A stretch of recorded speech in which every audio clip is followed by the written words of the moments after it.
আমরা তার দেহটাকে কবরের মধ্যে দাফন করলাম।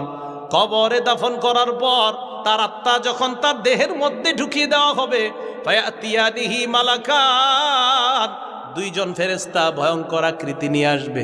তাফসীর ইবনে কাসীরের মধ্যে আসছে, তাকায় দেখবে তাদের মাথার চুলগুলা পায়ের মধ্যে পড়ছে, চোখগুলা বিশাল বড় বড় ভয়ঙ্কর, দুইটা চোখ দেখতে মনে হবে অনেকগুলা চোখের মতো। সামনে আসার পর ফায়াতিয়ানিহি, তাকে বসাবে। বসানোর পর এই ব্যক্তি দেখাই অবস্থা খারাপ। ফেরেশতারা তার দিকে তাকায় বলবে, মার রব্বুকা, তোমার রবকে জবাব দাও। পাপাচার বান্দা বলবে, হা হা লা আদরি, আমার জানা নাই। ওমা দিনুকা, তোমার ধর্ম কি, জবাব দাও। বলবে, হা হা লা আদরি, আমার জানা নাই।